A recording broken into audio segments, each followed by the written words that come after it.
Okay, here I've got the notes for completing the square. So completing the square is the process used to convert a quadratic equation into a form that can be solved by taking the square root. It also converts a quadratic in standard form into vertex form, if that's something that is necessary. So there are two sets of steps. They are both very similar, it just depends on whether the coefficient on the x squared term is 1 or if it's not 1. If it's 1, you have these set of steps. If it's not 1, there's one extra step. It's the one in bold here. We have to get our x squared to have a coefficient of 1, so we divide all terms by whatever's in front of the x squared. This does involve factoring, but it always factors the same way, so it's not really quite factoring. Okay, so we're just going to the completed the square form here. We're not going to solve for anything yet. That's for the next lesson as a result of completing the square. So when you are completing the square, the first thing that you need to do is have all your x terms on the left and all your numerical terms on the right. So in this case, I'd have to move the 13 across. So that's going to give me -8. So that's step 1 and 2 here. Step 3, divide the x coefficient by 2 and square the resulting value. Add this number to both sides. So the coefficient on the x is 6. So 6 divided by 2 is 3. And then we square that number. 3 squared is 9. So we're going to add 9 to both sides. So x squared plus 6x plus 9 equals -8 plus 9. So on the left, we factor. Now, you can think about it one of two ways. This is the shortcut. It'll always factor as x plus half of the x coefficient, and then quantity squared. So this is going to be x plus 3 squared equals 1, and that would be your answer. The other way to think about the factoring, if you would prefer, when you factor, you break a quadratic into 2 sets of parentheses. To get the numbers, I need the numbers that multiply to 9 and add to 6. Now the goal of completing the square is to make those two quantities the exact same thing. So the 3 and 3 are the only numbers that multiply to 9 and add to 6. And then because I have identical sets of parentheses, I can write it as a single set squared.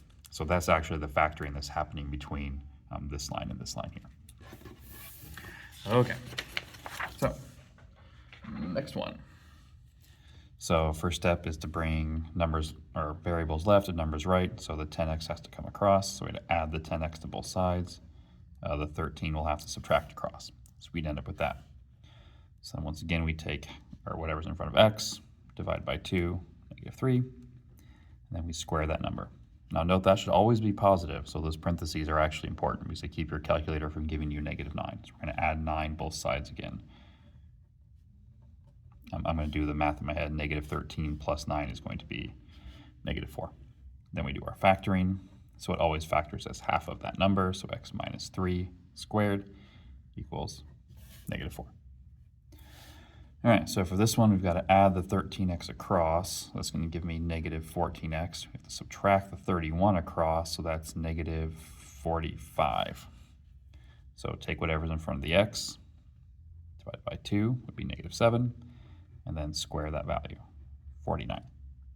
So we are adding, -49, not +49. Subtract the 31 across. So we're going to add 49 to both sides. So on the left, that's going to, the right, that's going to be +4. So then half of our b value would be -7 equals 4. Okay, so 4, the 11's got to go across, so it actually gives x squared minus 14x equals 0. These 11's cancel out.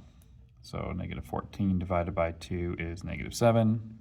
-7 squared is +49. So x squared minus 14x, add the 49 on the left. 0 plus 49 will be 49 on the right. And then half of -14 is -7.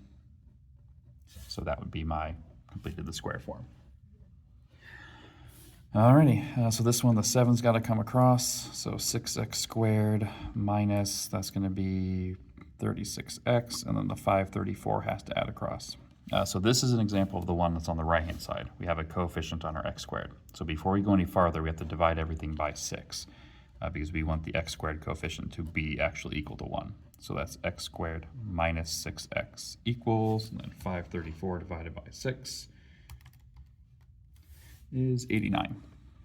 And then from here, the problem continues the same way. So b value divided by 2 square the number, give me 9. So I'm going to add 9 to both sides. So plus 9, and on the right, that's going to give me 98.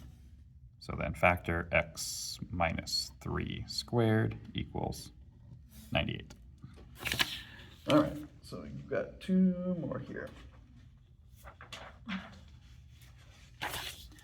Okay, so 6, x is left, numbers right, so all my x's are already on the left, so they stay there. On the right, we got to move that across, so negative 256. Divide everything by the coefficient on the x squared because it's not 1. So x squared plus 16x equals negative 128. And then we just continue as we've been doing. So b value divided by 2 is 8. 8 squared is 64. So x squared plus 16x plus 64 equals negative 64. And then do your factoring. So half of 16 is 8. So that would be my factored form. And our last one, so we've got negative 4x squared. So when I bring the 6x across, it gives me negative 32x. When I subtract the 190 across, negative 192. So divide by whatever's in front of the regular x. So x squared plus 8x equals 192 divided by 4 is 48. And then find our third number. So b value divided by 2 is 4. 4 squared is 16. So x squared plus 8x plus 16. That's going to be 64, I believe. Yep. All right. And then half of that number is 4. So that would be my completed the square form. And that's the end of the section.